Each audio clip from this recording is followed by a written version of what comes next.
মানুষ পারে না এমন কিছু জিনিস হতে পারে না, কারণ বাঙালিরা যেটা আজকে চিন্তা করে সেটা সারা বিশ্ব আমি ভাবি অনেক পরে সেটা ভাবে। নমস্কার, সুন্দরবনের মুকুটে এক নতুন সংযোজন। সুন্দরবনের ইতিহাসে এই সর্বপ্রথম ইংলিশ চ্যানেল পাড়ি দিলেন সুন্দরবনের ক্যানিং তাল দিতে পারি রবিন বলদে। বয়স মাত্র 44 বছর। পেশায় তিনি ট্রেনের টিকিট চেকার, কিন্তু তার মন প্রাণ, তার ভালোবাসা, তার অন্তর তাকে সাঁতার নিয়ে। তার সেই স্বপ্ন সফল করতে ইংল্যান্ড আর ফ্রান্সের মধ্যবর্তী যে জলপথ, সেটাই হলো ইংলিশ চ্যানেল। সেই ইংলিশ চ্যানেলের ঠান্ডা জল আর ভয়ঙ্কর ঢেউ সমস্ত কিছু উপেক্ষা করে সুন্দরবনের রবিন বলদে পাড়ি দিলেন ইংলিশ চ্যানেল।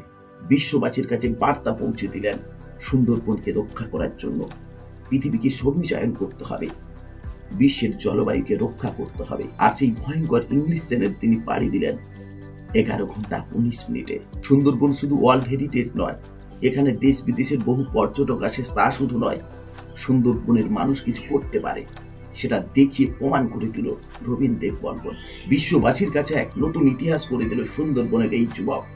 এর আগে কয়েকজন বাঙালি ইংলিশ চ্যানেল অতিক্রম করেছেন, তাদের মধ্যে ছিলেন অন্যতম আরতি সাহা। আর ইংলিশ চ্যানেল প্রথম বাঙালি হিসাবে পাড়ি দিয়েছিলেন মিহির সেন, তিনিও ছিলেন একজন বাঙালি। 44 বছর বয়সে 34 কিলোমিটার ইংলিশ চ্যানেল পাড়ি দিয়ে তিনি প্রমাণ করে দিলেন মানুষের মনের ইচ্ছা থাকলে, মনের জেদ থাকলে যে কোনো বড় কাজকে সহজে করা যায়। আপনাদের শোনাবো তার এই দুঃসাহসিক অভিযান সম্পর্কে রবিন বল ঠিক কি বলেছেন। ইয়ং জেনারেশনের কাছে একটাই বার্তা দেবো, শুধু সাঁতার না, প্রতিটা পোর্ট পার্সন এবং প্রতিটা ইয়ং জেনারেশনকে বলবো যে মানুষ পারে না এমন কিছু জিনিস হতে পারে না, কারণ বাঙালিরা যেটা আজকে চিন্তা করে সেটা সারা বিশ্ব আমি ভাবি অনেক পরে সেটা ভাবে। তার কারণ আমি এই 12-13 বছর সাঁতার ছেড়ে দেওয়ার পরে আবার যে ঘুরে এসেছি, আর সবচেয়ে বড় কথা এত বড় একটা মানে টার্গেট নিয়ে সেটা, আর সবচেয়ে বড় কথা আমার বয়সেরও একটা ব্যাপার আছে, আমার 44+। আমি যখন পারি তাহলে আমাদের বাংলার আরো ইয়ং জেনারেশন কেন পারবে না? তার এই দুঃসাহসিক অভিযানের জন্য আমরা তাকে কুর্নিশ এবং স্যালুট জানাই। আজকের ভিডিও এই পর্যন্ত। দেখা হচ্ছে নতুন কোনো পর্বে, নতুন কোনো এপিসোডে। সুন্দরবনে এমন বহু প্রতিভা রয়েছে যারা সঠিক পথ পায় না, বিকশিত হওয়ার সুযোগ পায় না। আসুন আমরা সকলে মিলে তাদের পাশে দাঁড়াই, নতুন পথ দেখাই। আমাদের এই সুন্দরবন বিশ্ববাসীকে আরো নতুন নতুন পথ দেখাবে, নতুন নতুন ইতিহাস করবে, এই প্রত্যাশায় সকলকে নমস্কার, ধন্যবাদ। প্রকৃতির কোলে নদীর বুকে বাঘের রাজত্বে এবার পালা ইলিশ আর অ্যাডভেঞ্চারের।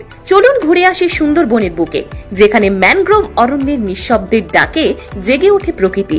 সজনেখালি, ঝড়খালি, দোমাকি, নেতিরোপানি, ফলস, বুড়ির ডাবরি, ওয়াস্টারি ভ্রমণ করতে পারবেন। ঘুরে দেখার সঙ্গে থাকছে বোট সাফারি, ফরেস্ট গাইড, লোকসঙ্গীত আর ঝুমুর নৃত্য।